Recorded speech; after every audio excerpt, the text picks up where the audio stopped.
So what I want to know, of course. So Trump, when he was in office, had at a certain point he had control of both the Senate and the House, and yet there are many, many issues that are still going on. Well, so you bring up a pretty good point and then a not good point. So let me give you the pretty good point. You're right. Trump should have done more with a unified House and the Senate. So Donald Trump did actually fix the border, and he did it without the U.S. Senate or House. He did it through executive orders and through executive direction. The border, when Donald Trump was president, had the lowest ever recorded border crossings into our country on the southern border. Under Joe Biden and Kamala Harris, it's the highest ever, right? And so... So why did he veto the border bill then? Okay, well, first of all... he used his political power to... Fair enough. How much do you know about the border bill? So the border bill was endorsed by the Border Patrol agents, right? First of all, that's not correct. That is correct. No, they came out and they said they totally denounced it. Not Harris. They didn't endorse Harris. They endorsed the bill. No, you can look at Brandon Judd's statement. He said that's one of the greatest misinformation lies. But let's talk about what actually it is. That bill... I can pull it up. Yeah, type in Brandon Judd, border bill. I'm going to type in the Border Patrol endorsement of the bill. Well, no, Brandon Judd is the one you should look at, okay? So anyway, what some union says or doesn't say is besides the point. So... But let me ask you this. For getting the Border Patrol's endorsement or not, mass amnesty was in the bill. It would have given amnesty to 10 Border million... Patrol union-backed Senate immigration bill despite Yes. House GOP. Yes. What did Brandon Judd say about that? So the National Border Patrol Council... Right, but that's not the Border Patrol union. Those are two different things. Right? They still have their endorsement. And again, you Yes, can't say they're Kamala's... hold on a second. They because, retracted they it soon didn't endorse after. Kamala. Just to be clear, though, it would have given amnesty to 10 million people in this country. Do you think that's a good idea? Potentially, if they're working in this country. You would give amnesty... The majority of illegal immigration, 75% of illegal immigration is overstaying visas. These are 10 million people that came... We're not even talking about the overstay visas. We're talking about people that came across the border. 10 million of them. Uninvited. What would you do with them? Give them jobs? If there's room for them to work... Oh, this is a super important moral distinction, though. And that's fine. We have clarity, not agreement. You think the people in this audience should have to compete against foreigners for jobs. I think that you have a moral obligation to your own citizens to give them jobs before the people... So you say now, not? Okay. We don't have to worry that you're making a dilemma that doesn't exist. There are more jobs right now in this nation than there was under Trump. Hold on a second. First of all, not well-paying jobs, and they're not keeping up. Why do you think that wages aren't keeping up with inflation? Wages aren't keeping up with inflation because people in this audience have to compete against people that have come across the border. But let's just talk about the morals of it. Just the moral. So you would give amnesty for people that are and newcomers that just come in and cut in line. I want to talk about the practical here, Charlie. No, the the border bill gave them amnesty. It is practical. That's why Trump torpedoed it. Is if they can help our nation, then we should let them. Just let me ask you a moral question, because we can go back and forth. Do you think it should be a crime? Charlie, I'm not here to talk your talk. I'm here to talk the practical, which is no. I am practical. And they can work. No, we're not talking about moral here. The only discussion is the moral. Do you think it should be illegal to come into the country? That's not what you led with the moral. That's not what I led with. We're not moving this conversation. No, we're going back to the border bill. Actually, no, I'm not strongmanning it. The border bill said it's straw man, not strong man. I got it. The border bill did what for an amnesty? It would have given amnesty to 10 million illegal aliens, yes? Okay, again, we're... So you said, why did Trump torpedo it? Because Trump cares about Americans more than foreigners. That's why. Okay? Why did the GOP endorse it? The GOP did not endorse it. Why was it a bipartisan bill? Hold on a second. Senator Langford, who is a traitor to this country, endorsed it. Yeah? Multiple GOP senators. Okay, if you're trying to convince me that a bunch of rhinos got behind a bunch of border bill, we're going to talk past each other. Read the bill. I do not think D.C. or Washington, D.C. should pass a bill that says if you come into a country, you're given amnesty.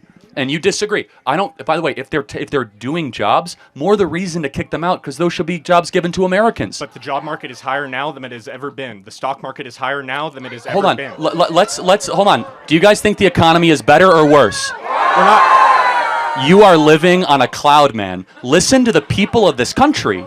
They can't afford things. The job market is awful. The economy is terrible. Stop reading the New York Times and start talking to American voters. Yeah. And you understand how insane you sound? The economy is better. People are telling you they can't afford stuff. Yeah, inflation is high now because Trump spent more than any president on the debt in 4-year period. So wait, it's Trump's fault that inflation is high 4 years later. As you would come to realize, I'd hope in your role that economies are reactionary forces. It takes time for things to be implemented. Got it. So nothing is Biden's fault. Everything is Trump's fault. We'll see Biden's impact largely in the next 3 or 4 years. It really is remarkable, the power of propaganda. It's fine.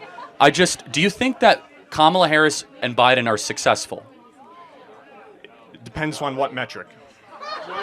But economy-wise... No, I actually do agree. They are a huge success in destroying the country. I totally agree. So if you look at economists, right, some of the nations, actually many of the nation's leading economists have endorsed Kamala Harris for presidency because they say that Trump will ruin the economy. Then why didn't he ruin it the first time? He did. Trump ruined the economy? Again, it's reactionary forces. What Trump did is handled... So let me just ask one final thing. What is Kamala Harris's greatest accomplishment? Kamala Harris's greatest accomplishment? I think it depends on who you ask, but I would say... You. Yeah, I would say it was cutting child poverty in half. She did that? The Biden administration, her and Biden did that, yes. And that was... How did she do that? So the child tax credit, basically from COVID... Oh, you mean the one from the Trump tax cut? It's not from the Trump tax cut. Yeah, it is actually. No.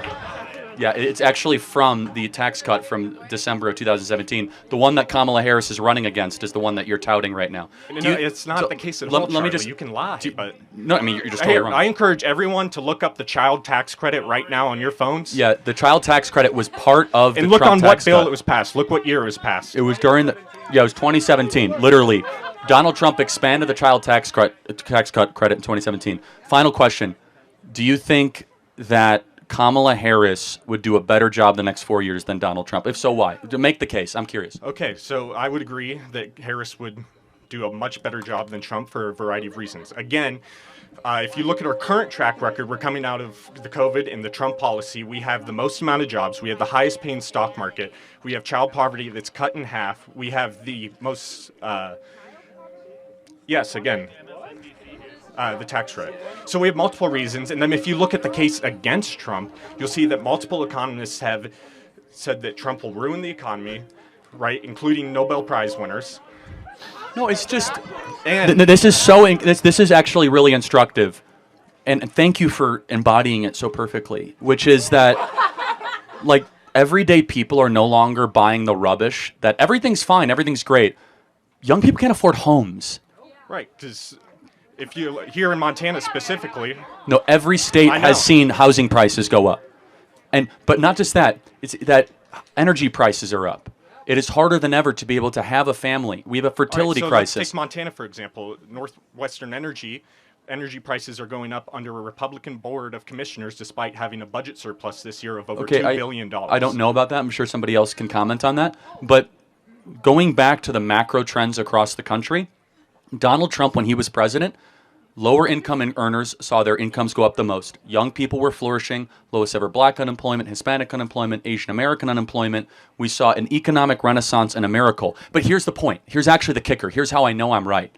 Is that when American people are asked outside of the economists, 70% of people think the Trump economy is better than actually what's happening now. So you're living on an island. If you look at so are people wrong? No. Hold on. Look at real Answer the question. Compared to inflation. I encourage everyone are these to look people this up. wrong? Statistica, great source. Are these real wage growth compared to inflation is higher under the Biden administration? Are 70% of the people here or the country wrong when they say Trump was better at the economy? Again, look it up. I encourage everyone. Statistica.com. Real wage growth to inflation. Are these people wrong when they say that the economy was better under Trump? Montana is distinct from the nation itself. No, it's not. Yes, it is. We have the highest housing increases out of any compared to wage under Gianforte. So we, compared to average wage growth or average wages, it takes more to buy a house here in Montana than anywhere else in the nation. That includes California. That includes No, it's fine. Thank you for coming up. I appreciate it. And it's just, this is the divide. is that 70% of the country is saying I'm suffering and I'm struggling. So And then you said, look let around me- us. let These me- are Montanans. Let's talk about Montana. Well, hold on. Let me finish. They vehemently think you're totally on an island here. And let me just say, though, that this is what's happening in the country. 70% of the country is saying, please help us. We can't afford stuff. And a small oligarchy is saying, you're dumb. Listen to the Nobel Prize winner.